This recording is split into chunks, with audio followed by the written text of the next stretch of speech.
Halo sahabatku. Apa kabar kalian semua hari ini? Semoga selalu sehat dan dilimpahkan rezekinya ya.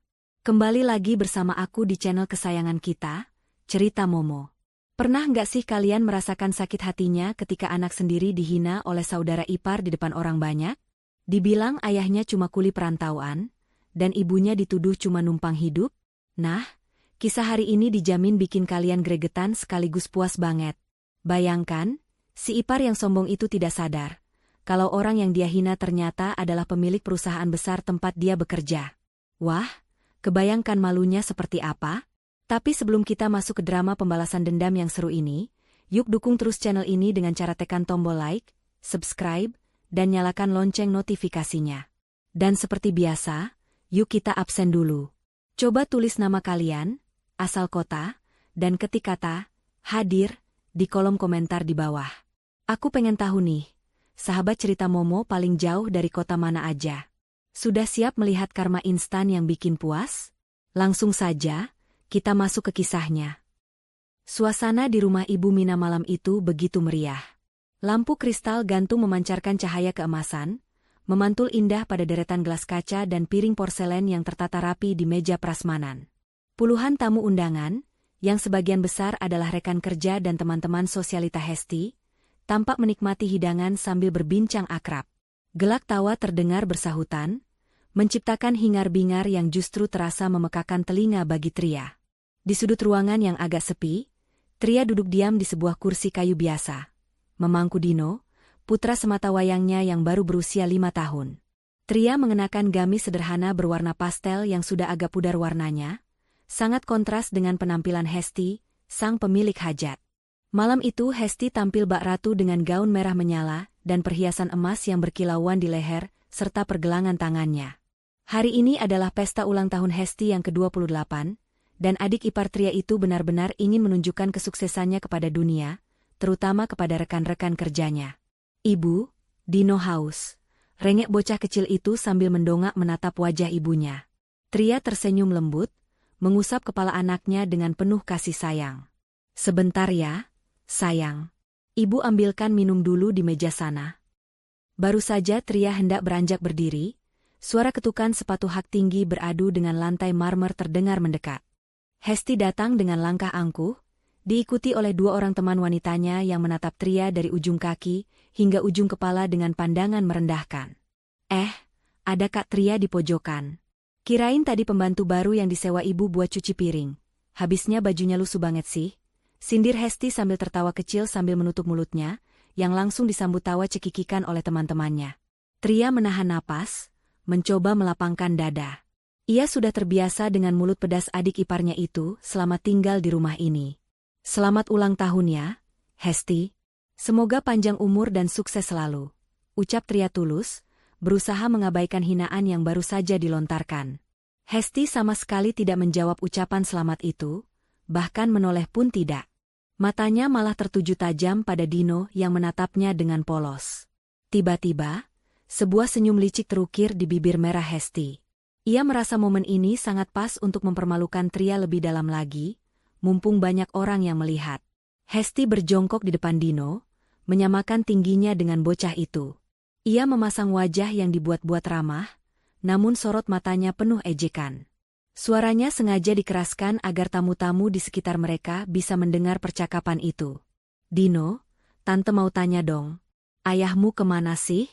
Kok setiap ada acara keluarga nggak pernah kelihatan batang hidungnya? Tanya Hesti dengan nada keras. Dino yang belum mengerti situasi menjawab dengan jujur, ayah kerja, tante. Kata ibu, ayah sedang merantau cari uang buat Dino. Hesti langsung berdiri tegak dan tertawa keras. Tawa yang terdengar sangat menyakitkan di telinga Tria. Hesti menepuk tangan sekali, menarik perhatian lebih banyak tamu untuk melihat ke arah mereka. Merantau? Aduh, kasihan banget sih kamu, Dino, seru Hesti lantang. Bilang sama ayahmu, kalau merantau itu yang sukses dong. Biar bisa beli rumah sendiri buat anak istrinya. Jangan bisanya cuma nitipin anak istrinya di rumah ibuku sampai bertahun-tahun. Wajah Tria memerah padam seketika. Jantungnya berdegup kencang menahan amarah yang mulai mendidih di dada. Tangannya mengepal erat di sisi tubuhnya. Namun Hesti belum selesai. Ia menunjuk wajah Tria dengan telunjuknya yang berhias kuku palsu panjang. "Dengar ya semuanya," seru Hesti, seolah sedang memberikan pengumuman penting. "Kalian lihat wanita ini? Kasihan lo kakak iparku ini. Suaminya entah kerja jadi kuli apa di luar sana sampai nggak pulang-pulang.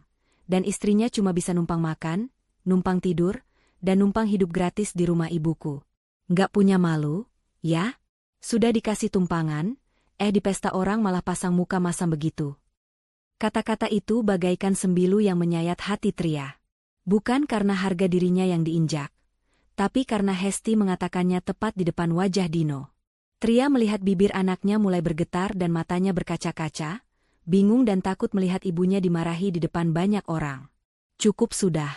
Kesabaran Tria yang selama ini seluas samudra, seketika surut menyisakan karang tajam yang siap melukai siapapun. Ia tidak akan membiarkan anaknya mendengar satu kata pun lagi dari mulut beracun itu.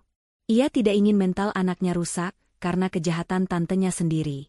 Tanpa sepatah kata pun untuk membalas, Tria bangkit berdiri dengan cepat.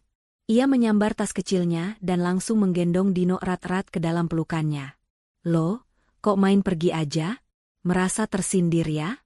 Makanya, kalau nggak mau dihina, suruh suaminya pulang. Jangan cuma jadi beban orang tua dan saudara ipar," teriak Hesti saat melihat Tria melangkah cepat menuju pintu keluar. Tria sempat menoleh sekilas ke arah sofa utama di tengah ruangan, di mana Ibu Mina duduk bak nyonya besar dikelilingi teman-temannya. Tria berharap ibu mertuanya itu akan menegur Hesti, atau setidaknya memintanya berhenti. Namun, harapan itu hancur berkeping-keping. Ibu Mina justru tersenyum sinis sambil mengibaskan kipas tangannya, menikmati pertunjukan itu. "Biarkan saja dia pergi, Hesti. Nggak usah ditahan," celetuk Ibu Mina dengan suara lantang yang terdengar jelas oleh Tria. "Dasar menantu tidak tahu diri. Sudah untung ditampung, malah ngambek. Paling besok pagi juga balik lagi ngemis minta beras, karena nggak punya uang buat makan anaknya." Gelak tawa kembali pecah memenuhi ruangan pesta. Air mata Tria jatuh menetes di pipi, tapi ia tidak mengusapnya. Ia mempercepat langkahnya, menembus kerumunan tamu yang menatapnya dengan tatapan mencemooh dan berbisik-bisik. Ia mendekap kepala Dino ke dadanya, menutup telinga anaknya dengan tangannya agar bocah itu tidak mendengar tawa-tawa jahat yang menggema di ruang pesta itu. Malam itu, Tria melangkah keluar dari gerbang rumah mewah itu dengan hati yang hancur lebur. Namun di balik air matanya, ada tekad yang membara. Mereka pikir Tria hanyalah wanita lemah yang tidak punya apa-apa. Mereka tidak tahu siapa sebenarnya Bowo, dan mereka sama sekali tidak tahu kejutan besar apa yang sedang menanti mereka 2 hari lagi. Tria tidak akan menoleh ke belakang lagi. Ini adalah malam terakhir mereka bisa menghinanya. Sepeninggal Tria dari ruang pesta, suasana bukannya menjadi canggung, malah semakin riuh oleh tawa Hesti yang merasa menang. Ia kembali duduk di sofa empuknya, menyesap minuman dingin dengan gaya angkuh, seolah baru saja menyingkirkan sampah yang mengganggu pemandangan. Teman-teman sosialitanya pun ikut memuji keberanian Hesti yang dianggap tegas dalam memberi pelajaran kepada kakak ipar yang mereka anggap benalu. "Hebat kamu, Hes. Kalau aku jadi kamu, sudah dari dulu aku usir dia," ujar salah satu teman Hesti sambil mengunyah kue tart. Ibu Mina, yang duduk tak jauh dari situ, mengangguk setuju. Wajah tuanya tampak puas. Biar tahu rasa dia. Selama ini ibu diamkan, dia malah makin ngelunjak. Suaminya nggak jelas kerjanya apa, jarang kirim uang, dia malah enak-enakan numpang makan di sini. Listrik naik, air boros, itu pasti gara-gara dia nyuci baju anaknya terus setiap hari. Padahal kenyataannya, Trialah yang selalu bangun paling pagi untuk membersihkan rumah besar itu sebelum pembantu datang, dan Tria pula yang sering diam-diam membayar tagihan listrik menggunakan uang tabungan pribadinya saat Ibu Mina mengeluh tidak ada uang tunai. Namun, kebaikan yang dilakukan dalam diam memang seringkali tidak dianggap oleh hati yang sudah tertutup kebencian. Sementara itu, di bagian belakang rumah yang terpisah dari bangunan utama, Tria masuk ke dalam kamarnya dengan napas memburu. Kamar itu sempit, lembab, dan sebenarnya bekas gudang yang disulap menjadi kamar tidur seadanya. Tria menurunkan Dino dari gendongannya dan mendudukkan anak itu di tepi kasur busa yang tipis. "Ibu, kenapa kita di sini?" "Dino masih haus," ucap Dino polos, matanya masih menyisakan ketakutan akibat bentakan Hesti tadi. Tria berlutut, mensejajarkan wajahnya dengan sang putra. Ia menghapus sisa air mata di pipinya dengan punggung tangan. Dino, dengar ibu ya. Kita tidak akan tinggal di sini lagi. Kita akan pindah ke tempat yang lebih bagus, tempat di mana tidak ada orang yang akan marahi Dino lagi. Tanpa membuang waktu, Tria menarik koper tua dari atas lemari plastik. Dengan gerakan cepat namun gemetar menahan emosi, ia memasukkan pakaian-pakaian Dino dan pakaiannya sendiri secara acak. Ia tidak peduli lagi dengan kerapian. Yang ada di pikirannya hanyalah keluar dari neraka ini, secepat mungkin sebelum tekadnya goyah. Ia hanya mengambil barang-barang penting, baju, dokumen-dokumen pribadi, dan sebuah foto pernikahan dirinya dan Bowo yang selama ini ia sembunyikan di laci terkunci. Setelah 2 koper penuh, Tria memesan taksi online melalui ponselnya. Jarinya menari cepat di atas layar retak ponsel itu. Notifikasi pesanan diterima muncul, dan mobil akan tiba dalam 5 menit. Tria menarik napas panjang, mencoba menenangkan detak jantungnya yang berpacu liar. Ia mengenakan jaket pada tubuh Dino, dan menggandeng tangan mungil itu erat-erat. "Ayo, nak, jangan lepas tangan ibu," bisik Tria. Mereka berjalan keluar dari kamar sempit itu, melewati lorong samping yang tembus ke ruang tamu utama. Pesta sudah mulai sepi, beberapa tamu sudah pulang, menyisakan Hesti, Ibu Mina, dan beberapa kerabat dekat yang sedang asyik membuka kado di ruang tengah. Suara roda koper yang bergesekan dengan lantai keramik membuat Hesti menoleh. Matanya membelalak kaget, lalu berubah menjadi tatapan mencemooh saat melihat Tria menyeret 2 koper besar dengan Dino yang berjalan tertatih di sebelahnya. "Wih, lihat tuh, Bu. Ada yang mau main drama kabur-kaburan," seru Hesti lantang, membuat semua orang di ruangan itu menoleh. Hesti bangkit dari duduknya dan berkacak pinggang, menghalangi jalan Tria. "Mau kemana kamu bawa-bawa koper segala? Mau minggat? Halah, paling juga cuma muter-muter komplek terus balik lagi nangis-nangis minta dibukain pintu," ejek Hesti sambil tertawa meremehkan. Ibu Mina tidak mau ketinggalan. Ia menatap menantunya itu dengan tatapan jijik. "Heh, Tria, kalau kamu melangkah keluar dari gerbang rumah ini sekarang, jangan harap ibu akan izinkan kamu masuk lagi ya. Ibu sudah muak lihat muka memelas kamu itu. Pikirkan baik-baik, kamu itu nggak punya uang, suami kamu nggak jelas rimbanya. Mau kasih makan apa anakmu itu? Batu?" Tria berhenti sejenak. Ia menatap wajah mertua dan adik iparnya itu bergantian. Dulu, ia akan menunduk dan meminta maaf demi menjaga keutuhan rumah tangga dan menuruti pesan Bowo untuk bersabar. Tapi malam ini, kesabaran itu sudah habis tak bersisa. "Ibu, Hesti," suara Tria terdengar tenang, namun dingin menusuk tulang. "Terima kasih sudah menampung saya dan Dino selama ini. Saya tidak akan kembali. Dan Hesti, simpan energimu. Kamu akan butuh banyak tenaga untuk menghadapi kenyataan 2 hari lagi." Hesti mengerutkan kening, bingung dengan ancaman halus itu, tapi egonya terlalu tinggi untuk merasa takut. "Halah, nggak usah sok misterius. Bilang saja kamu iri karena lusa aku mau naik jabatan jadi manajer di kantor. Kamu cuma sirik karena hidupmu gagal total." Tria tidak menjawab lagi. Ia kembali menarik kopernya, menuntun Dino melewati Hesti yang masih nyinyir. Saat sampai di pintu depan, Tria sempat berhenti sejenak, menatap rumah megah yang sebenarnya dibeli dengan uang suaminya itu, fakta yang tidak diketahui oleh siapapun di sana. Dalam hati ia berjanji, saat ia menginjakan kaki di sini lagi nanti, ia tidak akan datang sebagai penumpang, melainkan sebagai pemilik yang sesungguhnya. Suara klakson mobil terdengar di depan gerbang. Tria melangkah keluar tanpa menoleh sedikitpun, meninggalkan Ibu Mina dan Hesti yang masih tertawa-tawa mengejek kepergiannya. "Baguslah dia pergi, Bu. Rumah jadi lega, persediaan beras juga jadi awet," seru Hesti sambil menutup pintu utama dengan keras. "Nggak akan ada lagi benalu di rumah ini." Malam itu, Hesti tidur dengan senyum kemenangan, memimpikan jabatan barunya sebagai manajer di Wiguna Group. Ia sama sekali tidak menyadari bahwa kepergian Tria malam ini adalah awal dari badai besar yang akan menghancurkan seluruh kesombongannya dalam waktu kurang dari 48 jam.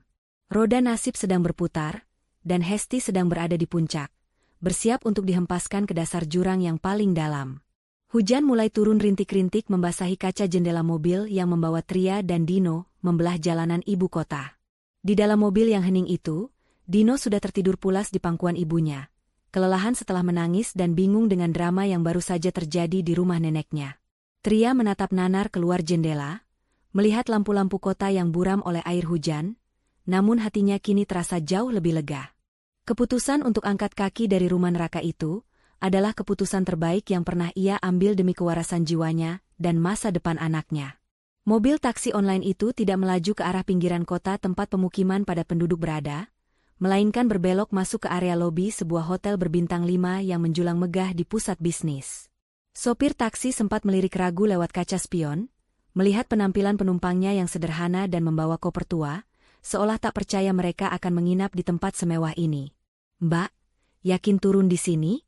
Ini hotel mahal loh, tarif per malamnya bisa jutaan," tanya sopir itu ragu, takut penumpangnya salah alamat. Tria tersenyum tipis. Senyum penuh percaya diri yang baru kali ini ia tunjukkan lagi setelah bertahun-tahun memendam rasa sakit. "Yakin, Pak. Suami saya sudah menunggu di lobi." Begitu mobil berhenti, seorang petugas bellboy dengan seragam rapi sigap membukakan pintu. Namun, sebelum Tria sempat turun, sesosok pria tinggi tegap dengan setelan jas abu-abu rapi setengah berlari menghampiri pintu mobil. Pria itu memiliki wajah tegas namun teduh, wajah yang sangat dirindukan Tria. Itu adalah Bowo. Bukan Bowo dengan kaos oblong lusuh yang biasa dilihat Hesti dan Ibu Mina saat pulang kampung setahun sekali, melainkan Bowo yang memancarkan aura wibawa seorang pemimpin. "Tria, Dino," sapa Bowo dengan suara bergetar.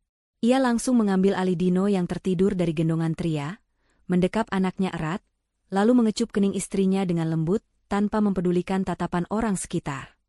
Maafkan aku karena membiarkan kalian menderita terlalu lama di sana. Harusnya aku menjemput kalian lebih cepat." Tria menggeleng pelan, matanya kembali berkaca-kaca, tapi kali ini karena haru, bukan karena sedih. "Kami baik-baik saja, Mas. Yang penting sekarang kita sudah bersama."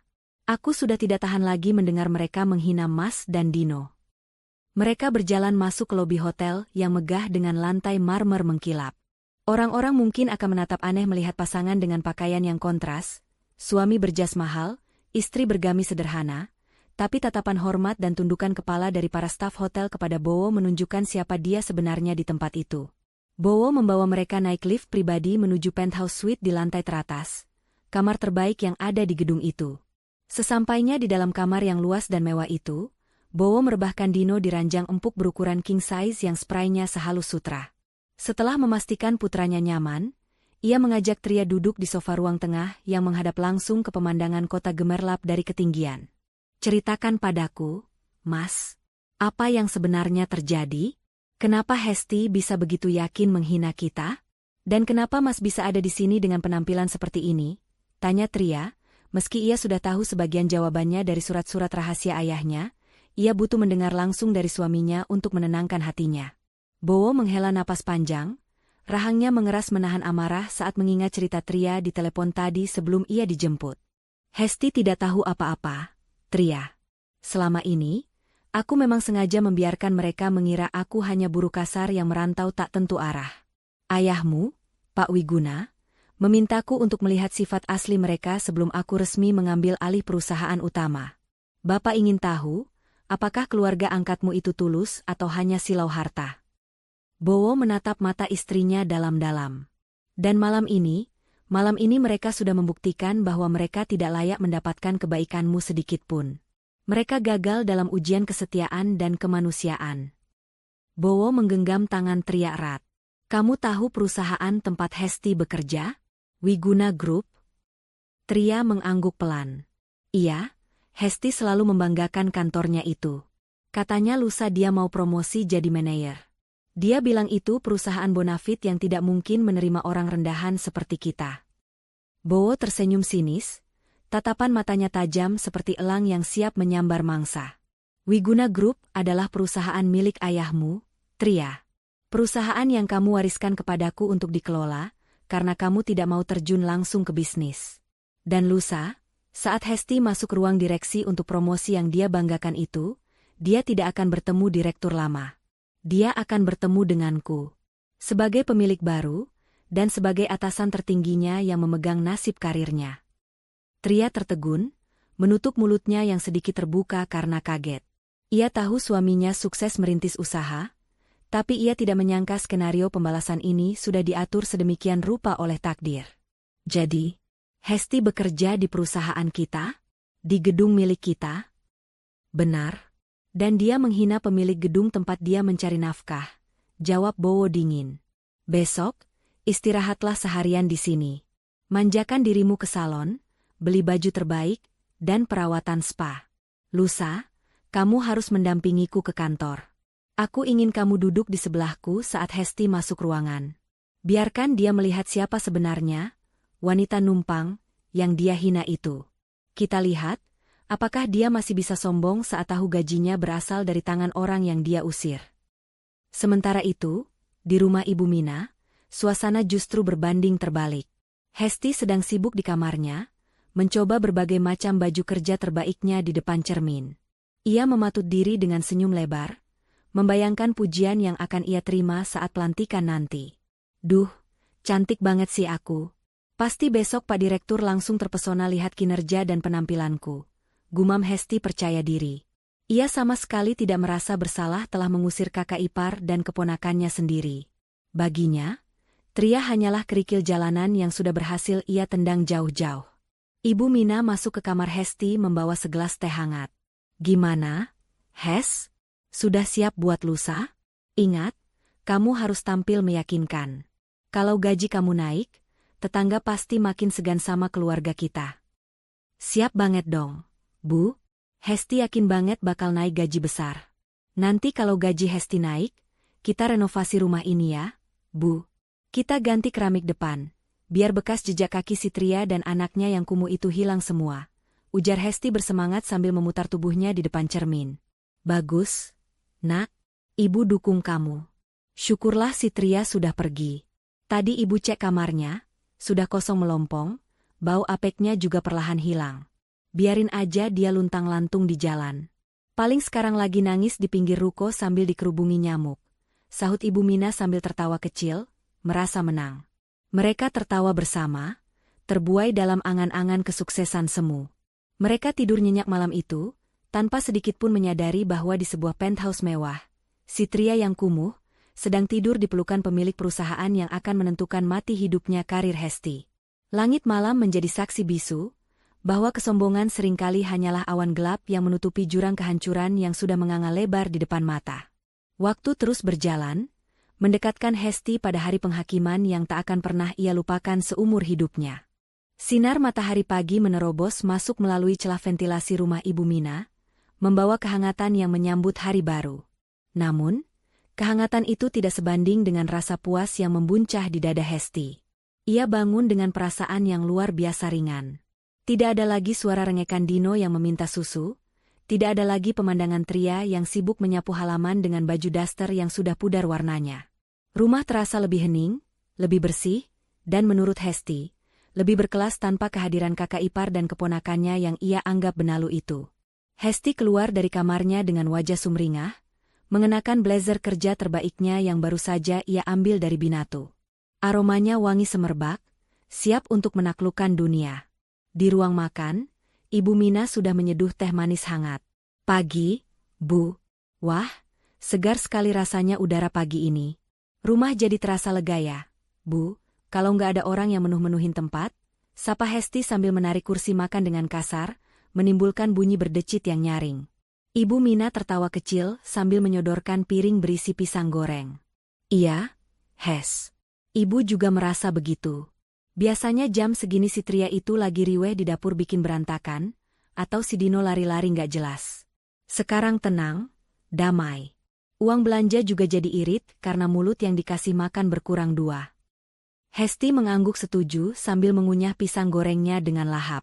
Ia melirik jam tangan mahalnya, barang KW super yang ia beli dengan cara mencicil. Bu, doain Hesti ya. Hari ini Hesti harus tampil maksimal di kantor. Besok adalah hari penentuan promosi jabatan itu.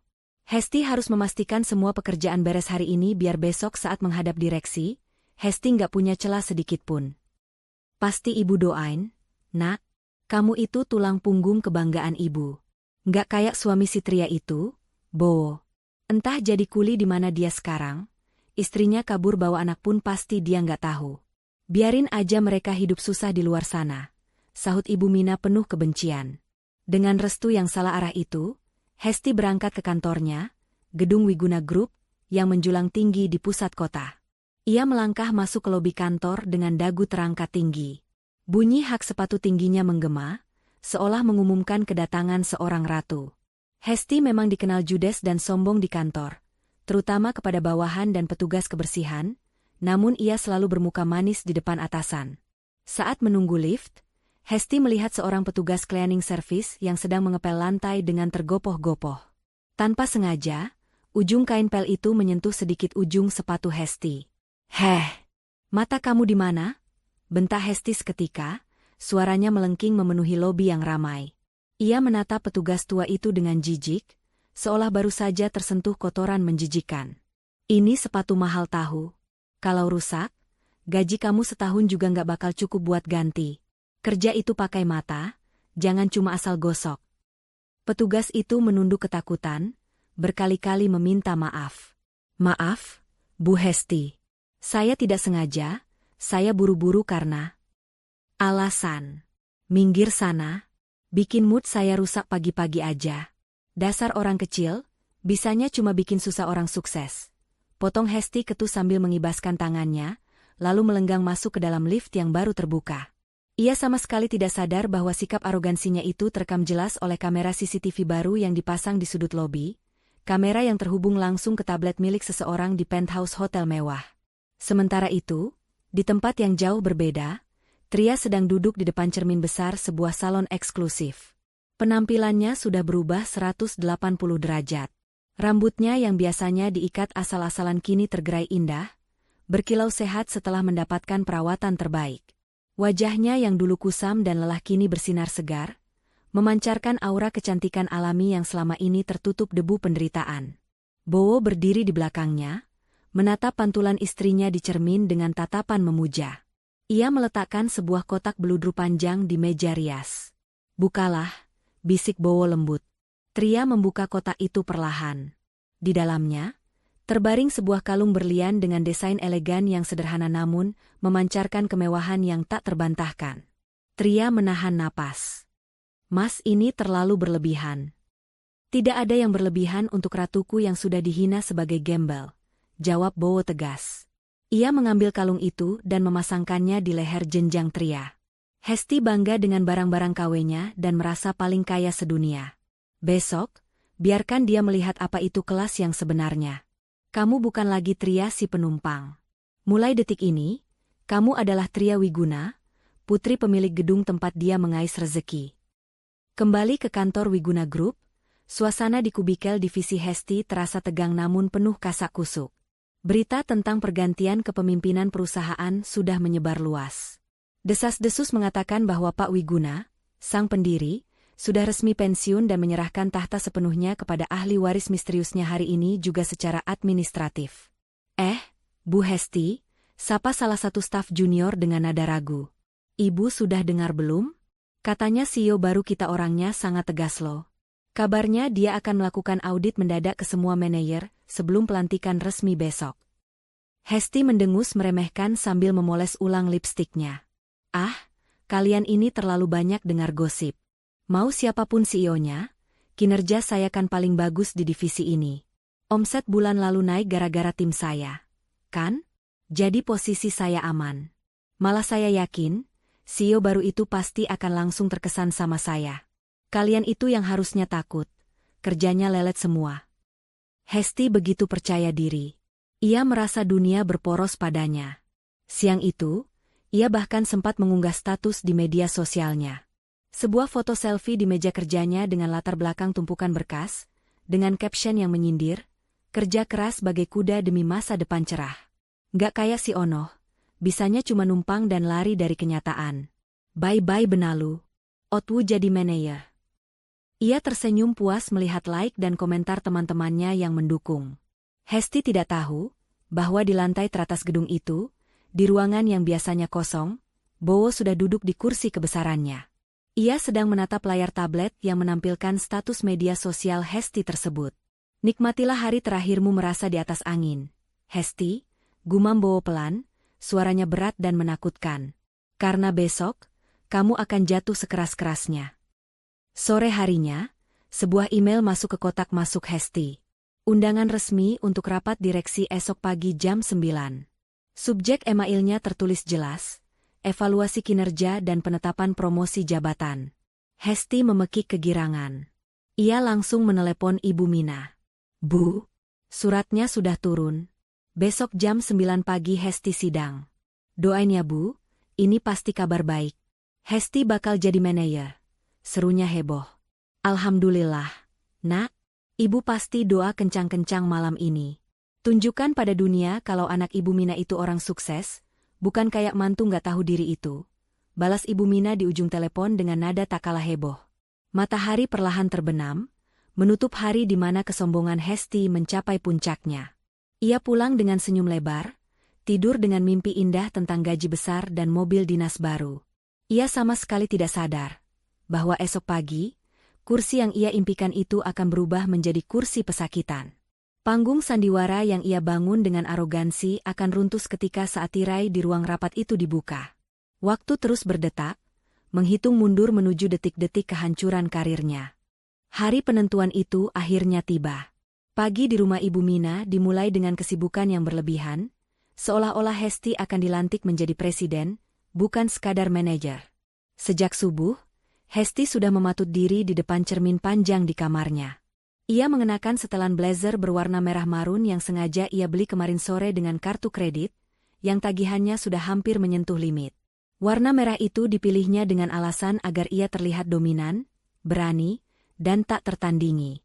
Ibu Mina masuk ke kamar sambil membawa secangkir kopi panas, wajahnya berseri-seri penuh kebanggaan. Ia merapikan sedikit kerah baju Hesti yang sebenarnya sudah rapi. Duh, anak ibu cantik dan berwibawa sekali. Lihat aura kamu, Hes.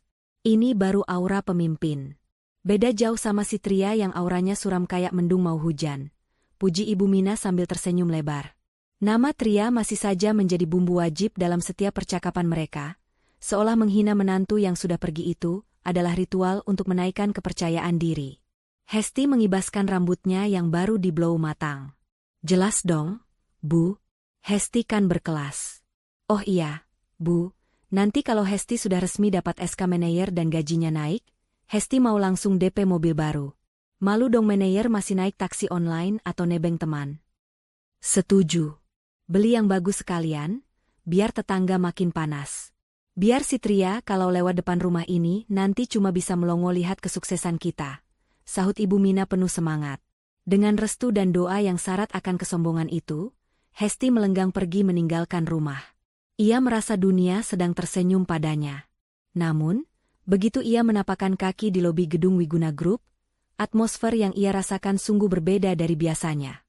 Jika biasanya lobi kantor dipenuhi suara sapaan ramah dan obrolan ringan para karyawan yang baru datang, pagi ini suasana terasa mencekam dan senyap.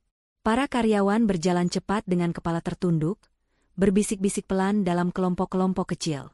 Wajah-wajah tegang terlihat di mana-mana, dari resepsionis hingga satpam. Hesti yang merasa dirinya, bintang, hari itu, menghampiri gerombolan staf divisinya yang sedang berkasak-kusuk di dekat lift. Ada apa sih ini? Kok tegang banget kayak mau ada razia? Santai sedikit kenapa? Tegur Hesti dengan nada tinggi yang khas. Salah satu staf, Rina, menoleh dengan wajah pucat. Bu Hesti belum tahu? Isunya pagi ini Pak Wiguna benar-benar tidak akan datang. Beliau mengirim perwakilan penuh. Dan kabarnya, pemilik baru ini sangat misterius. Tadi pagi ada memo mendadak yang bilang kalau seluruh jajaran direksi lama dirombak total semalam. Hesti tertawa meremehkan, suaranya menggema di lobi yang sunyi. Aduh, kalian ini parnoan banget sih. Direksi dirombak itu wajar dalam bisnis. Paling juga Pak Wiguna kasih jabatan ke anaknya yang lulusan luar negeri itu. Kalian gak usah takut. Selama kinerja kita bagus kayak saya, posisi pasti aman. Malah ini kesempatan buat cari muka sama bos baru. Tapi Bu, potong staf lain dengan ragu, dengar-dengar, bos baru ini datang membawa istrinya. Katanya istrinya yang pegang saham mayoritas sekarang. Mereka datang bukan lewat lobi umum, tapi lewat jalur VVIP di basemen. Kabarnya mereka sedang memeriksa rekaman CCTV lobi dari 2 hari yang lalu.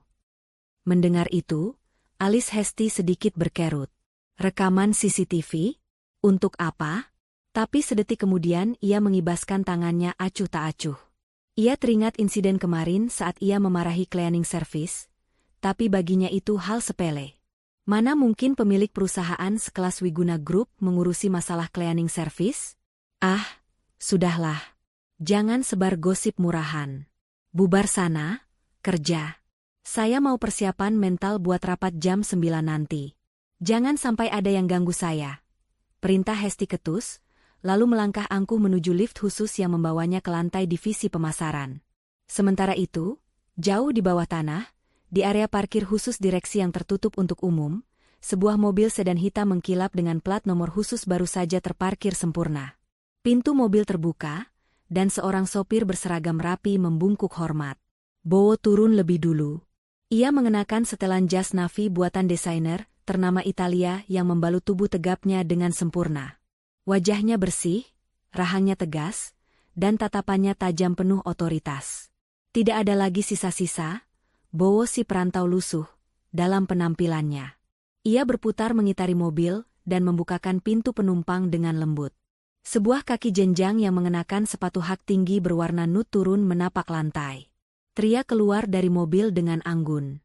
Ia mengenakan gaun kerja selutut berwarna krim, dipadukan dengan blazer senada yang membuatnya terlihat sangat elegan dan profesional. Rambutnya ditata rapi, dan kalung berlian pemberian Bowo melingkar indah di lehernya, berkilauan tertimpa cahaya lampu basemen. Tria menarik napas panjang, tangannya sedikit gemetar. Meskipun penampilannya sudah sempurna, hatinya masih berdegup kencang. Kembali ke gedung ini, gedung milik ayahnya, dengan status yang seharusnya, terasa seperti mimpi.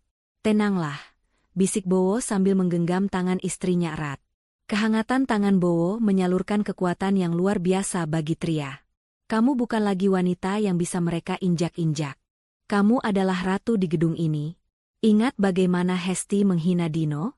Ingat bagaimana ibumu mengusir kita? Mata Tria yang tadinya menyeratkan keraguan, kini berubah menjadi tajam. Ingatan tentang tangisan Dino dan tawa mengejek Hesti membakar semangatnya. Ia mengangguk tegas. Aku siap, Mas. Ayo kita selesaikan ini. Mereka berjalan berdampingan menuju lift pribadi yang aksesnya hanya bisa dibuka dengan kartu emas milik CEO.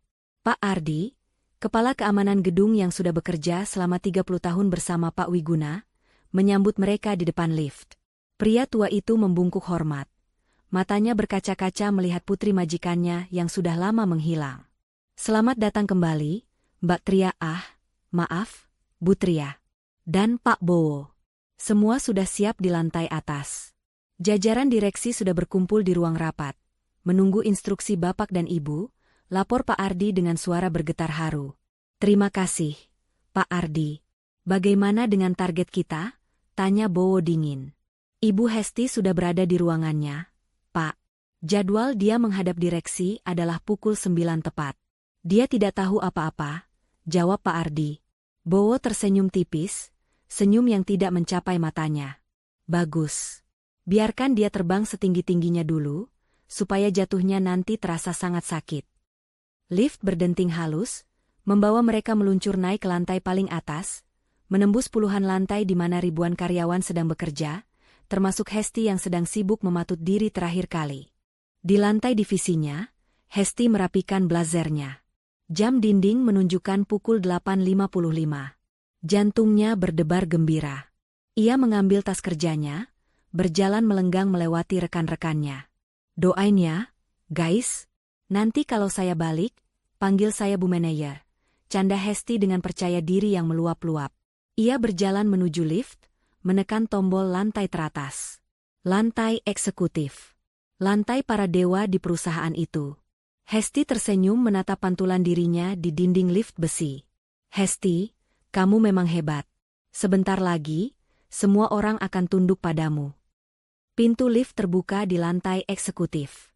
Lorong panjang berkarpet tebal menyambutnya. Suasana di sini sangat sunyi dan dingin. Hesti melangkah menuju pintu ganda besar dari kayu jati ukir, ruang rapat utama. Di sanalah nasibnya akan ditentukan. Ia tidak tahu bahwa di balik pintu itu, sepasang mata yang sangat ia kenal, dan ia benci, sudah menatap layar monitor CCTV yang menampilkan dirinya sedang berjalan mendekat dengan senyum kemenangan yang sebentar lagi akan luntur selamanya. Hesti berdiri di depan meja resepsionis lantai eksekutif dengan kaki yang diketuk-ketukan ke lantai berlapis karpet tebal. Ia merasa diperlakukan tidak adil. Seharusnya, sebagai calon manajer bintang, ia langsung dipersilakan masuk, bukan disuruh menunggu di lobi ruang tunggu seperti pelamar kerja biasa. Sekretaris direksi yang duduk di sana, seorang wanita parubaya dengan kacamata tebal, tampak tidak terkesan sama sekali dengan penampilan mentereng Hesti. "Bu Hesti, silakan duduk dulu. Direksi sedang menyelesaikan pembicaraan internal. Nanti nama ibu akan dipanggil," ucap sekretaris itu datar, tanpa senyum sedikit pun. Hesti mendengus kesal, memutar bola matanya. "Mbak, tolong sampaikan ke dalamnya, saya ini Hesti dari divisi pemasaran. Waktu saya berharga, banyak klien yang harus saya urus. Jangan lama-lama," ujarnya dengan nada memerintah. Sekretaris itu hanya mengangguk sekilas lalu kembali fokus pada layar komputernya, mengabaikan ocehan Hesti. Dengan wajah masam, Hesti akhirnya menghempaskan tubuhnya ke sofa kulit di ruang tunggu yang luas itu. Matanya menyapu sekeliling ruangan yang sangat mewah. Lukisan-lukisan abstrak bernilai ratusan juta tergantung di dinding, dan vas bunga setinggi pinggang orang dewasa menghiasi setiap sudut. "Nanti kalau aku sudah jadi manajer, atau bahkan direktur, aku bakal pecat sekretaris judes itu," gumam Hesti dalam hati sambil mengeluarkan ponselnya, berniat uring-uringan pada Ibu Mina lewat pesan singkat. Namun, saat jempolnya baru saja hendak mengetik, mata Hesti menangkap pergerakan di ujung lorong, tepat di dekat pintu ganda ruangan VVIP, ruangan tempat ia akan disidang nanti. Seseorang sedang berdiri di sana, membelakangi Hesti, tampak sedang berbicara serius dengan seorang staf keamanan. Hesti menyipitkan matanya. Sosok pria itu berpostur tegap, tinggi, dan bahunya lebar. Postur tubuh yang sangat familiar. Sangat mirip dengan Bowo. Jantung Hesti berdesir aneh. Nggak mungkin, batinnya. Ngapain si Bowo gembel itu ada di lantai eksekutif gedung Wiguna? Rasa penasaran mengalahkan gengsinya. Hesti berdiri dan berjalan perlahan mendekati sosok itu. Semakin dekat, semakin yakin ia bahwa punggung itu memang milik kakak iparnya yang selama ini ia hina. Namun, ada yang aneh. Pria itu mengenakan setelan jas yang terlihat sangat mahal. Bahannya berkilau halus tertimpa lampu lorong, sangat pas di badannya. Rambutnya pun tertata rapi, klimis, berbeda jauh dengan Bowo yang biasanya berambut agak gondrong dan kusam. "Ah, paling jas sewaan atau bekas majikannya," pikir Hesti cepat, berusaha menepis ketidakmungkinan itu. "Heh?" panggil Hesti dengan suara lantang, memecah kesunyian lorong eksekutif. Pria itu berhenti berbicara dengan staf keamanan, namun tidak langsung menoleh. Staf keamanan yang bersamanya, Pak Ardi, tampak kaget dan hendak menegur Hesti. Namun pria itu mengangkat sedikit tangannya, memberi isyarat agar Pak Ardi diam. Hesti semakin berani. Ia melangkah lebar dan berhenti tepat 2 meter di belakang pria itu. Ia berkacak pinggang, senyum mengejek kembali menghiasi bibirnya. "Bowo, kan? Ngapain kamu di sini?" "Hah?" sergah Hesti tajam. "Jangan pura-pura nggak dengar ya. Aku hafal banget sama punggung kamu yang biasa manggul karung beras itu." Pria itu masih diam, membelakangi Hesti. Hesti tertawa kecil, tawa yang penuh penghinaan. Wah, jadi ini kerjaan merantau kamu? Jadi cleaning service di kantor aku? Atau jadi office boy bagian antar minum?" Hesti menggeleng-gelengkan kepalanya dengan gaya dramatis. "Pantesan Tria kamu suruh kabur. Pasti kamu malukan kalau ketahuan sama aku? Sadar diri dong, W.O. Ini lantai eksekutif, area steril. Orang kaya kamu itu tempatnya di basement atau di gudang belakang. Nanti kalau karpet mahalnya kotor gara-gara sepatu murah kamu gimana?" Hesti merasa puas sekali bisa melabrak iparnya di wilayah kekuasaannya. Ia membayangkan betapa malunya Bowo saat ini. "Dengar ya," lanjut Hesti, suaranya makin meninggi. "Mumpung belum ada bos besar, mending kamu turun sekarang lewat tangga darurat. Jangan bikin malu aku. Nanti kalau direksi baru tahu aku punya kakak ipar yang kerjanya cuma jadi pesuruh di sini, bisa jatuh wibawa aku sebagai manajer. Sana pergi. Hus. Hesti mengibaskan tangannya seolah mengusir lalat. Saat itulah, pria itu bergerak. Namun bukannya berbalik dan memohon ampun seperti bayangan Hesti, pria itu justru melangkah tenang menuju pintu ganda raksasa ruang rapat VVIP. Pak Ardi dengan sigap dan sangat hormat membukakan pintu untuknya. Silakan, Pak, ucap Pak Ardi sambil membungkuk dalam, sangat hormat. Hesti ternganga. Matanya membelalak melihat pemandangan itu. Si Bowo itu masuk ke dalam ruang keramat para direksi dengan langkah penuh kuasa, tanpa menoleh sedikit pun pada Hesti. Pintu tertutup perlahan, menyisakan Hesti yang bengong di tengah lorong. Otak Hesti berputar cepat mencari logika. Nggak mungkin itu Bowo, gumamnya mencoba menenangkan diri sendiri. Pasti cuma orang yang mirip. Atau mungkin Bowo memang jadi pelayan khusus di dalam sana? Iya, pasti itu. Dia pasti waiter yang tugasnya nuangin kopi buat para bos. Makanya satpam tadi bukain pintu. Hesti tertawa canggung, berusaha meyakinkan dirinya sendiri. Hampir aja aku jantungan. Kirain dia jadi orang penting. Mana mungkin kuli jadi bos. Halo kamu, Hes. Ia berbalik badan dan kembali ke sofa tunggu dengan perasaan campur aduk. Antara geli, jijik, dan sedikit cemas yang tak beralasan. Ia mengambil ponselnya lagi, mengetik pesan cepat ke Ibu Mina. Bu, barusan Hesti lihat orang mirip banget sama si Bowo di kantor. Kayaknya dia jadi pelayan di sini deh. Hesti jadi jijik. Takut nanti pas rapat malah dia yang bawain minum Hesti. Hahaha. Nanti Hesti suruh satpam usir dia biar nggak ngerusak pemandangan. Belum sempat ia menekan tombol kirim, suara sekretaris Judes tadi terdengar memanggil namanya lewat pengeras suara, meski jarak mereka hanya beberapa meter. Ibu Hesti Anggraini. Silakan masuk. Direksi sudah menunggu Anda. Hesti tersentak kaget. Ia buru-buru memasukkan ponselnya ke dalam tas, merapikan blazernya, dan membusungkan dadanya. Waktunya telah tiba. Momen yang akan mengubah hidupnya menjadi lebih gemilang, begitu pikirnya. Oke, Hesti. Soume, bisiknya pada diri sendiri di depan cermin hias yang menempel di dinding. Ia menyunggingkan senyum terbaiknya, senyum yang sudah ia latih berjam-jam. Dengan langkah mantap, Hesti berjalan menuju pintu ganda yang tadi dimasuki oleh sosok yang ia kira pelayan itu. Pak Ardi, satpam yang tadi membukakan pintu untuk Bowo, kini menatap Hesti dengan tatapan yang sulit diartikan, campuran antara kasihan dan geli. Silakan masuk, Bu Hesti. Semoga beruntung, ucap Pak Ardi penuh arti saat membukakan pintu berat itu. Hesti tidak menjawab, ia hanya mengangguk-angkuh dan melangkah masuk. Udara dingin dari pendingin ruangan langsung menerpa wajahnya.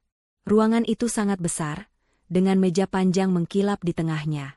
Suasana di dalam hening mencekam. Di ujung meja sana, kursi kebesaran CEO masih membelakangi pintu masuk, menghadap ke jendela kaca besar yang menampilkan panorama kota. Hesti tidak bisa melihat siapa yang duduk di sana. Di sisi kiri dan kanan meja, duduk beberapa orang direksi baru yang menatap Hesti dengan wajah kaku tanpa ekspresi. Hesti berjalan menuju kursi kosong yang disediakan di ujung meja yang berlawanan dengan kursi CEO. Kakinya sedikit gemetar merasakan aura intimidasi yang kuat di ruangan itu, tapi ia berusaha tetap tenang. Selamat pagi, Bapak dan Ibu direksi yang terhormat.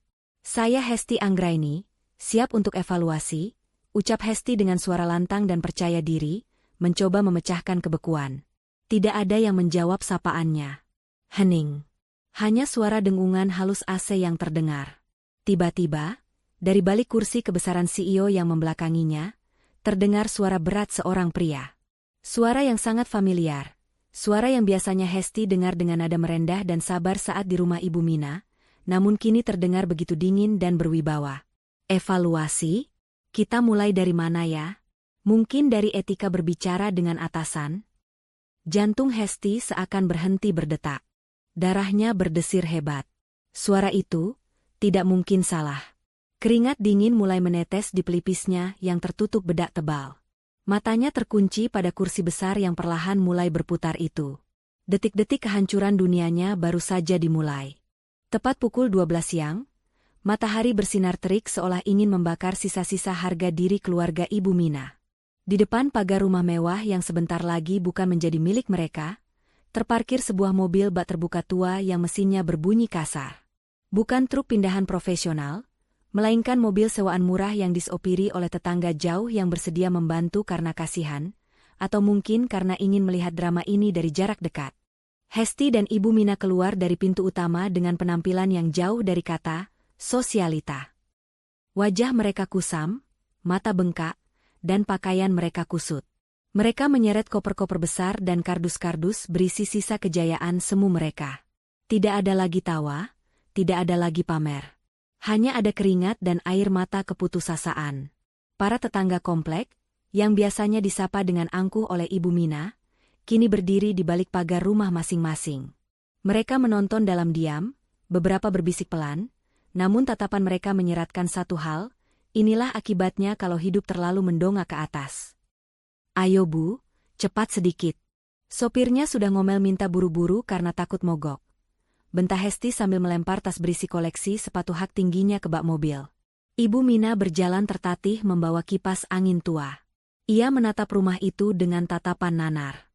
Bertahun-tahun ia tinggal di sini, merasa seperti ratu, dan sekarang ia terusir seperti pengemis. Rumahku, ya ampun, nasibku kok begini? Ratapnya pelan. Saat kardus terakhir dinaikkan, sebuah mobil sedan hitam mewah perlahan berhenti tepat di belakang mobil bak terbuka itu. Jantung Hesti mencelos. Ia kenal betul mobil itu. Mobil dinas CEO Wiguna Group. Pintu mobil terbuka. Bowo turun lebih dulu, gagah dengan kacamata hitamnya. Ia membukakan pintu untuk Tria. Tria turun dengan anggun, menggandeng Dino yang kini terlihat ceria dan sehat. Penampilan mereka begitu kontras dengan Hesti dan Ibu Mina yang berantakan. Bak langit dan bumi. Ibu Mina yang melihat kedatangan Tria, tiba-tiba seperti mendapat suntikan harapan palsu.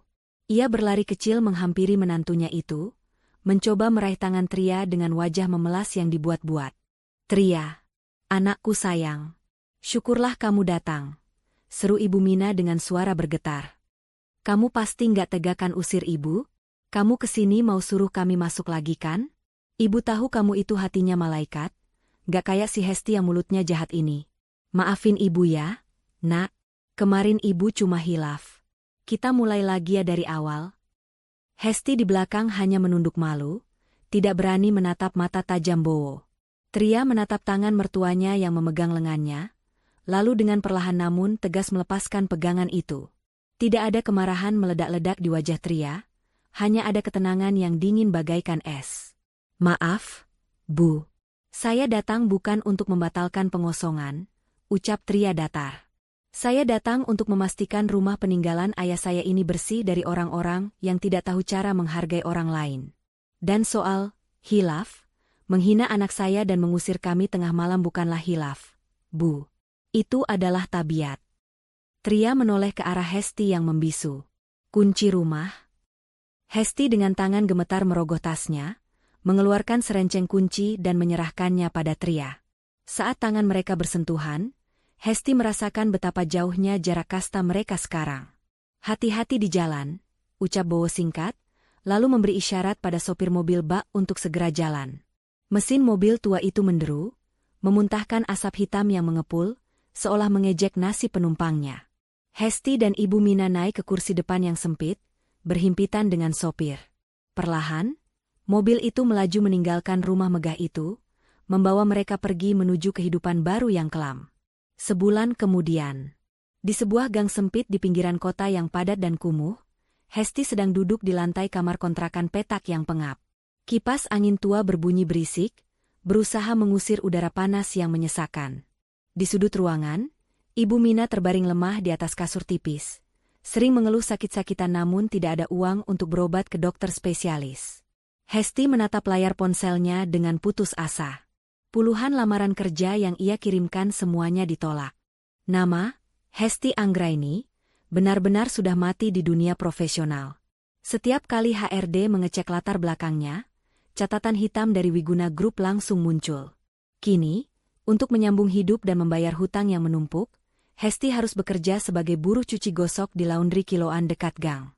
Tangannya yang dulu lentik dan rajin manicure, kini kasar dan pecah-pecah terkena deterjen keras. "Hes, ibu lapar, mau makan ayam goreng?" rintih Ibu Mina dari kasur. Hesti membanting baju yang sedang dilipatnya.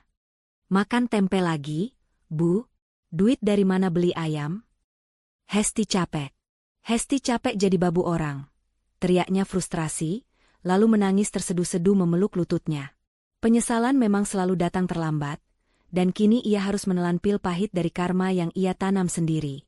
Sementara itu, di teras rumah mewah yang kini sudah direnovasi menjadi lebih asri, Tria dan Bowo sedang duduk menikmati teh sore, sambil melihat Dino bermain bola di taman yang luas. Tria menyandarkan kepalanya di bahu suaminya. "Terima kasih, Mas. Sudah mengembalikan kehormatan kita," bisik Tria. Bowo tersenyum, mengecup puncak kepala istrinya. "Bukan aku, tapi kesabaranmu yang membuahkan hasil.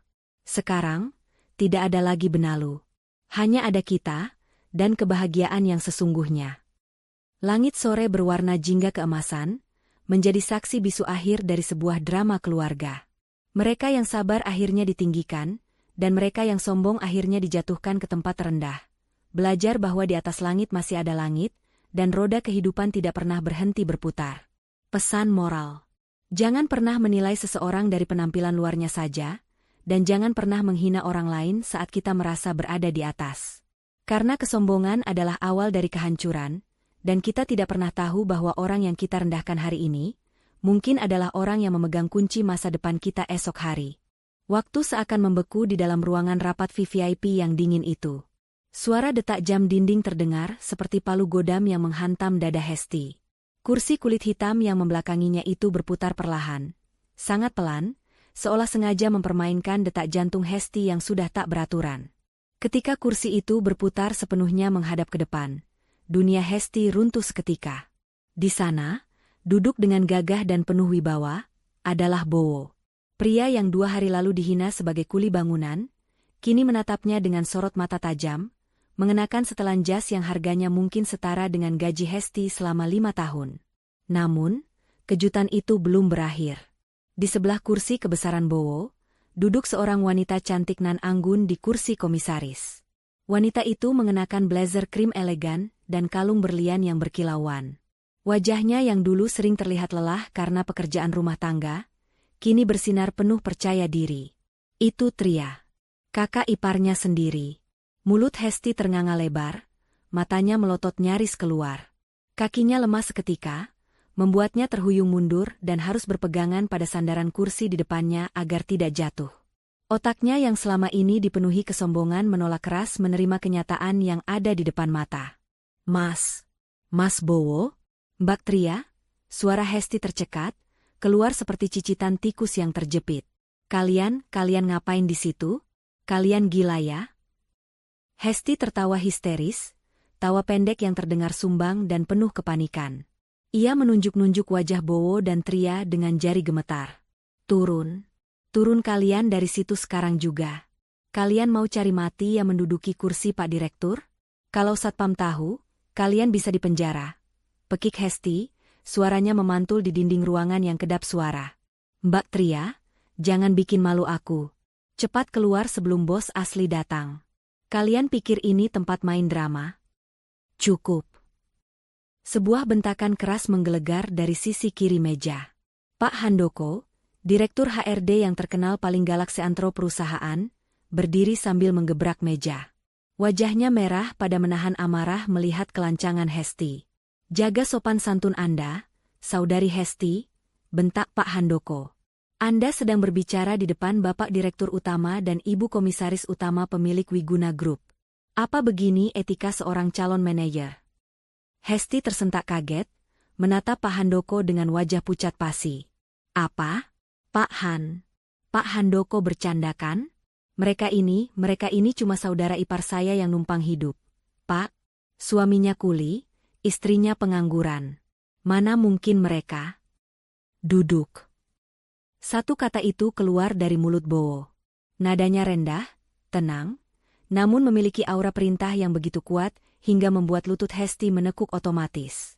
Ia jatuh terduduk di kursi pesakitan itu, tubuhnya gemetar hebat. Keringat dingin mulai membasahi punggungnya.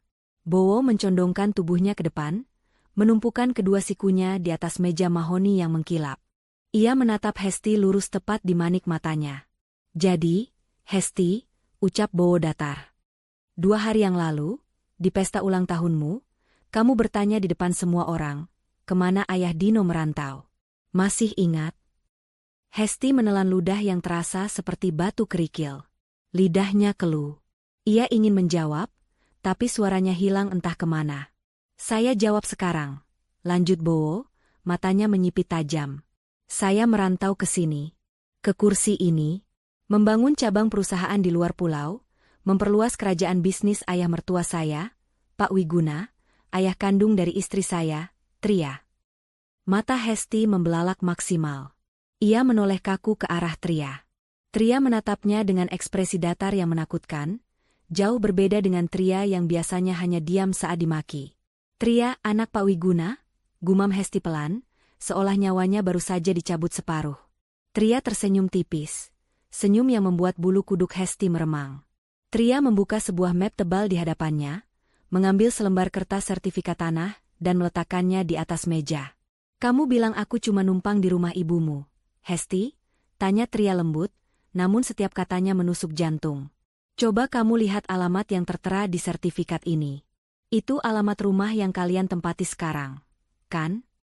Hesti menyipitkan mata, melihat kop surat sertifikat itu. Benar. Itu alamat rumah Ibu Mina. Dan di sana, tertulis jelas nama pemilik sah, Sutria Wiguna. Rumah itu aset ayahku yang dipinjamkan ke almarhum bapakmu dulu karena kasihan. Dan sekarang, aset itu sudah dibalik nama atas namaku. Jelas Tria tenang. Jadi selama ini, yang menumpang bukan aku, tapi kalian. Kamu dan ibumu yang menumpang di rumahku, makan dari uang yang dikirim suamiku, dan bekerja di gedung milikku. Dunia Hesti berputar hebat.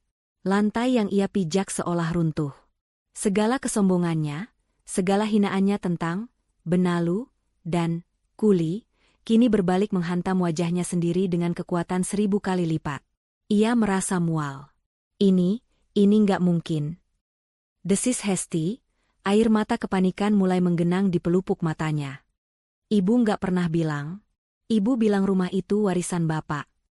Ibumu terlalu gengsi untuk mengakui bahwa kalian hidup dari belas kasihan keluarga kami," potong Bowo dingin. Ia mengambil sebuah tablet, menyalakannya, dan memutarnya ke arah Hesti. Di layar tablet itu, terpampang rekaman CCTV lobi kantor pagi ini. Terlihat jelas Hesti sedang memaki-maki petugas kebersihan tua, menunjuk-nunjuk sepatu mahalnya, dan mendorong bahu bapak tua itu dengan kasar. Dan ini, suara Bowo semakin berat dan menekan. "Ini adalah kelakuan profesional yang kamu banggakan? Menghina orang tua hanya karena sepatumu tersentuh kain pel? Tahukah kamu, bapak yang kamu hina itu adalah paman saya yang sedang menyamar untuk memantau kinerja karyawan bawah." Bohong atau tidak tentang paman itu, Hesti tidak tahu. Yang ia tahu, ia sudah tamat. Wajahnya pucat seperti mayat. Ia meremas rok blazernya kuat-kuat hingga buku-buku jarinya memutih. "Mas Bowo, Mbak Tria, Hesti bisa jelaskan?"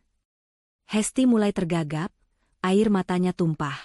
Ego tingginya hancur berkeping-keping digantikan oleh rasa takut yang amat sangat. Hesti nggak tahu, sumpah Hesti nggak tahu kalau Mas Bowo itu bos. Kalau Hesti tahu, Hesti nggak bakal. "Kalau tahu apa?" potong Tria cepat. "Kalau tahu kami kaya, kamu akan baik? Kamu akan hormat? Jadi hormatmu itu hanya untuk uang? Bukan untuk manusia?" Tria berdiri dari kursinya, berjalan perlahan mendekati Hesti. Suara hak sepatunya menggema di ruangan sunyi itu. Ia berhenti tepat di samping kursi Hesti, membungkuk sedikit dan berbisik di telinga adik iparnya itu. "Ingat saat kamu bilang kasihan pada Dino karena punya ayah kuli? Sekarang, simpan rasa kasihan itu untuk dirimu sendiri. Karena sebentar lagi, kamu akan tahu rasanya menjadi orang yang benar-benar tidak punya apa-apa." Hesti gemetar hebat, isak tangisnya mulai pecah. Ia ingin bersimpuh, ingin memeluk kaki Tria, tapi tubuhnya terlalu kaku karena syok. Bowo menutup map di mejanya dengan suara brak yang keras, membuat Hesti terlompat kaget. Sidang evaluasi selesai, ucap Bowo final. Ia menoleh pada Direktur HRD. Pak Handoko, silakan bacakan keputusannya. Saya tidak mau membuang waktu saya lebih lama lagi untuk sampah seperti ini. Pak Handoko mengangguk tegas, membuka dokumen di tangannya. Hesti menatap mulut Pak Handoko dengan tatapan horor, menunggu vonis yang akan memisahkan kepalanya dari leher kesombongannya. Ruangan itu kini bukan lagi tempat promosi impian, melainkan ruang eksekusi bagi harga diri Hesti yang selama ini ia junjung setinggi langit. Pertengkaran hebat pun pecah di antara ibu dan anak itu. Suara teriakan dan makian mereka terdengar hingga ke jalan, menjadi tontonan gratis bagi para tetangga yang lewat. Mereka saling menyalahkan, saling tuding, membongkar aib masing-masing. Tidak ada lagi kekompakan saat menghina Tria dulu. Kini, saat badai datang, mereka justru saling memangsa satu sama lain. Sore itu, langit berubah mendung pekat, seolah turut menggambarkan nasib suram keluarga itu. Di tengah keributan mereka, Hesti melihat notifikasi di ponselnya yang retak. Sebuah pesan dari bank, transaksi gagal. Kartu kredit Anda diblokir.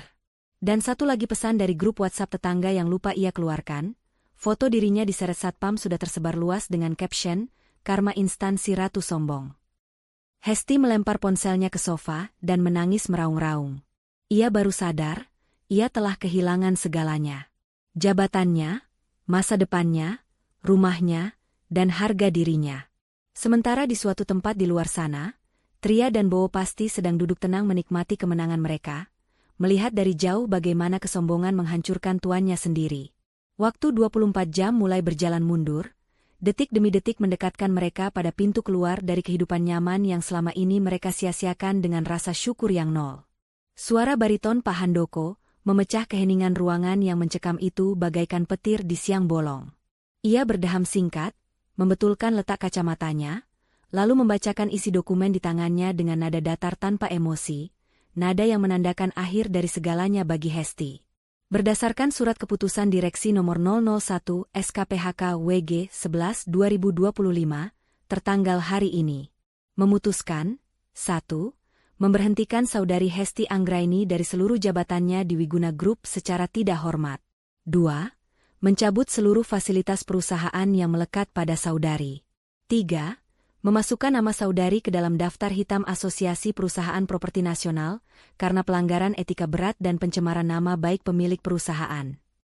Pak Handoko menutup map tersebut dan menatap Hesti tajam. Singkatnya, Anda dipecat detik ini juga. Dan dengan blacklist ini, saya pastikan tidak akan ada perusahaan bonafit lain yang mau menerima Anda bekerja, bahkan sebagai staf administrasi sekalipun. Hesti merasa sekelilingnya gelap. Telinganya berdengung hebat. Kata, dipecat, dan daftar hitam, terngiang-ngiang di kepalanya seperti mantra kematian. Tubuhnya yang tadi kaku karena syok, kini merosot jatuh dari kursi. Ia bersimpuh di lantai karpet tebal itu, kedua tangannya menangkup memohon ke arah Bowo. Hilang sudah harga dirinya, hilang sudah arogansinya. Yang tersisa hanyalah seorang wanita putus asa yang sadar bahwa hidup mewahnya baru saja dirampas paksa. Mas Bowo. Mas, tolong mas. Raung Hesti, air matanya membanjiri pipi hingga melunturkan bedak mahalnya. Mas kan kakak ipar Hesti, masa mas tega pecat adik sendiri? Hesti minta maaf. Mas. Hesti hilaf. Hesti janji nggak bakal ulangi lagi. Tolong cabut surat itu, mas. Hesti punya banyak cicilan. Kalau dipecat Hesti bayar pakai apa? Bowo menatap Hesti yang sedang mengemis di kakinya dengan tatapan dingin, tak tersentuh sedikitpun. Ia justru memundurkan kursi kebesarannya, menjauhkan diri dari jangkauan tangan Hesti yang mencoba meraih ujung celananya. Adik, ulang Bowo dengan nada sinis yang menusuk. 2 hari yang lalu, saat kamu mempermalukan anak saya di depan orang banyak, apa kamu ingat bahwa saya ini kakakmu? Saat kamu mengusir istri saya di tengah malam, apa kamu ingat bahwa dia kakak iparmu? Bowo berdiri, menjulang tinggi di hadapan Hesti. Kamu berteriak lantang tentang profesionalisme tadi pagi, kan? Nah, ini adalah profesionalisme. Saya memecat karyawan yang tidak bermoral. Fakta bahwa kamu adik ipar saya, justru membuat dosa kamu 2 kali lipat lebih berat. Kamu menggigit tangan yang memberi kamu makan. Hesti beralih merangkak ke arah Tria, berharap hati sesama wanita akan lebih lunak. Ia mencoba memegang kaki Tria. Mbak Tria, Mbak kan baik. Mbak Tria sayang sama ibu kan? Kalau Hesti dipecat, nanti siapa yang kasih makan ibu? Mbak? Kasihan ibu, Mbak. Tolong Hesti. Hesti rela deh kalau nggak jadi manajer. Jadi staf biasa juga nggak apa-apa asal jangan dipecat. Tria menarik kakinya mundur perlahan. Ia menatap Hesti dengan pandangan iba, namun bukan iba karena kasihan, melainkan iba melihat betapa menyedihkannya manusia yang gila hormat saat topengnya dilepas. Simpan air matamu, Hesti. Percuma, ucap Tria tegas. Soal ibu, kamu tidak perlu khawatir. Justru karena aku sayang ibu, aku harus menghentikan kegilaan ini. Uang haram hasil kesombonganmu itu tidak akan membawa berkah buat ibu. Dan asal kamu tahu, cicilan-cicilan gaya hidupmu itu bukan urusan perusahaan. Itu urusan gengsimu sendiri yang terlalu tinggi. Tria menoleh ke arah pintu. Pak Ardi, silakan laksanakan tugas Bapak. Pintu ruangan terbuka lebar. Pak Ardi, kepala keamanan yang tadi pagi diremehkan Hesti, masuk bersama 2 orang petugas keamanan wanita berbadan tegap. Wajah Pak Ardi tampak puas, seolah keadilan akhirnya ditegakkan. Mari, Bu Hesti. Silakan tinggalkan ruangan ini, ucap Pak Ardi tegas. Hesti menggeleng kuat, tangannya mencengkeram kaki meja. Enggak mau. Ini kantor gue. Gue manajer di sini. Kalian gak berhak usir gue. Teriaknya histeris, kembali ke tabiat aslinya yang kasar saat terdesak. Namun tenaga 2 petugas keamanan wanita itu jauh lebih kuat. Mereka menarik paksa Hesti berdiri, memegangi kedua lengannya, dan menyeretnya keluar dari ruang rapat VVIP. Hesti meronta-ronta, berteriak memaki-maki Bowo dan Tria, namun suaranya perlahan menjauh seiring pintu yang tertutup kembali. Di dalam ruangan, Bowo menghela napas panjang, merapikan jasnya. Ia menatap Tria. Kamu baik-baik saja? Tria mengangguk, menghapus setitik air mata yang lolos dari sudut matanya. Aku lega, Mas. Sangat lega. Beban yang menindih dadaku selama bertahun-tahun rasanya hilang seketika. Sementara itu, adegan dramatis terjadi di luar ruangan. Hesti diseret melewati koridor lantai eksekutif, lalu dibawa masuk ke lift barang, bukan lift tamu VIP. Hesti terus menangis dan berteriak, "Lepasin. Saya mau lapor polisi. Ini pelanggaran HAM." Sesampainya di lantai dasar, Walk of Shame, atau parade rasa malu yang sesungguhnya dimulai. Petugas keamanan membawa Hesti melewati lobi utama yang sedang ramai-ramainya, karena jam makan siang baru saja dimulai. Ratusan pasang mata karyawan menatap kaget melihat calon manajer. Mereka diseret keluar dengan rambut acak-acakan dan make-up luntur. Bisik-bisik mulai terdengar riuh. Itu Bu Hesti kan? Yang katanya mau promosi. Kok diseret satpam? Gila, nangisnya kejer banget. Dipecat ya? Syukur deh, orangnya emang sombong banget. Kena karma dia. Di depan pintu lobi kaca, Pak Ardi melepaskan pegangannya. Ia menyerahkan sebuah kotak kardus berisi barang-barang pribadi Hesti yang sudah dikemas kilat oleh tim HRD dari meja kerjanya. Ini barang-barang Anda. ID card Anda sudah kami nonaktifkan. Dilarang menginjakan kaki di area gedung Wiguna Group lagi selamanya, ucap Pak Ardi tegas. Lalu, dengan gerakan simbolis, Pak Ardi mencopot paksa name tag perusahaan yang masih tersemat di blazer Hesti. Dan ini, milik perusahaan. Hesti berdiri terhuyung di trotoar panas di depan gedung megah itu. Matahari siang menyengat kulitnya, tapi hatinya terasa beku. Orang-orang yang lalu lalang menatapnya aneh. Ia sendirian. Dipecat. Dipermalukan. Dan punya hutang puluhan juta yang menanti di akhir bulan. Tangan Hesti gemetar saat merogoh tasnya, mencari ponsel. Satu-satunya orang yang bisa ia andalkan sekarang hanya ibunya. Ia menekan panggilan cepat ke nomor ibu rumah. Nada sambung terdengar beberapa kali sebelum akhirnya diangkat. Suara Ibu Mina terdengar sangat ceria dan bising di seberang sana. Halo, Hesti sayang. Gimana pelantikannya? Sudah sah jadi manajer kan? Ini ibu lagi di tukang sayur sama ibu-ibu komplek. Ibu lagi traktir mereka gorengan nih buat syukuran kamu. Mereka semua nitip salam buat Bu Manajer baru. Seru Ibu Mina dengan bangga, suaranya terdengar jelas karena Hesti tidak sengaja mengaktifkan loudspeaker. Mendengar suara ibunya yang begitu bahagia membanggakan dirinya, pertahanan Hesti runtuh total. Ia jatuh terduduk di aspal trotoar, meraung keras sambil memeluk kardus barangnya. Ibu, tolong Hesti. Bu. Hesti hancur.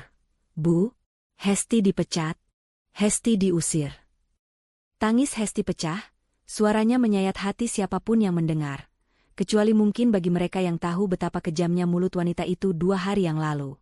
Di seberang telepon, suara riuh di tukang sayur mendadak hening.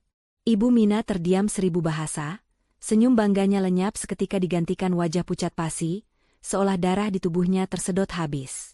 Langit di atas mereka masih cerah, namun badai kehancuran keluarga itu baru saja dimulai dengan sambaran petir pertama. Ponsel di tangan Ibu Mina terlepas dan jatuh menghantam aspal jalanan kompleks, menimbulkan bunyi retakan yang cukup keras. Namun, wanita parubaya itu seolah tidak peduli. Tubuhnya mematung, wajahnya yang tadi merah merona, karena bangga kini pucat pasi seputih kertas. Suara tangisan histeris Hesti yang mengatakan, dipecat, dan diusir, masih berdenging menyakitkan di telinganya, seolah meruntuhkan dunianya dalam sekejap. Para tetangga yang tadi mengerumuni Ibu Mina demi mendapatkan gorengan gratis, kini saling berpandangan. Suasana yang tadinya riuh penuh pujian palsu berubah menjadi senyap dan canggung. Kenapa, Bu Mina? Kok pucat begitu? Hesti kenapa? Tanya Bu RT yang berdiri paling dekat, meski nada bicaranya terdengar curiga, bukan khawatir. Bibir Ibu Mina bergetar hebat. Ia tidak sanggup menjawab. Bayangan Hesti menjadi manajer, mobil baru, dan renovasi rumah yang sudah ia gembar-gemborkan ke seluruh penjuru kompleks kini, menguap begitu saja menjadi asap. Tanpa mempedulikan ponselnya yang layarnya retak, Ibu Mina memungut benda itu dengan tangan gemetar dan langsung berlari terbirit-birit pulang ke rumahnya, meninggalkan para tetangga yang langsung bergunjing heboh di belakang punggungnya. Wah, jangan-jangan si Hesti bohong soal jadi manajer. Tadi saya dengar suara nangis-nangis. Katanya dipecat ya. Halah, makanya jangan sombong dulu. Kualat itu sama menantu yang diusir kemarin.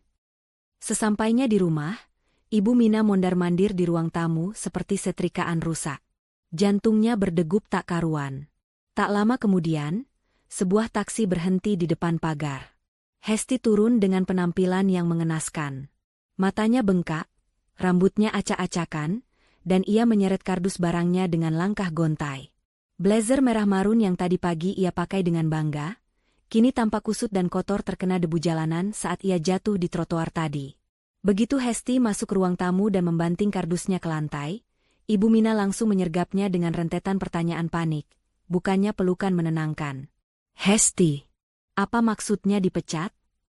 Kamu jangan bercanda. Ibu sudah bilang ke semua orang kalau kamu jadi manajer. Mau ditaruh di mana muka ibu, Hes? Jerit Ibu Mina histeris, mengguncang bahu anaknya. Hesti menepis tangan ibunya kasar. Ia menatap Ibu Mina dengan tatapan nyalang penuh emosi. Ibu cuma peduli sama muka ibu. Hesti hancur.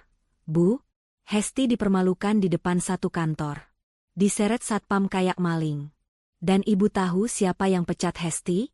Tahu siapa pemilik Wiguna Group sebenarnya?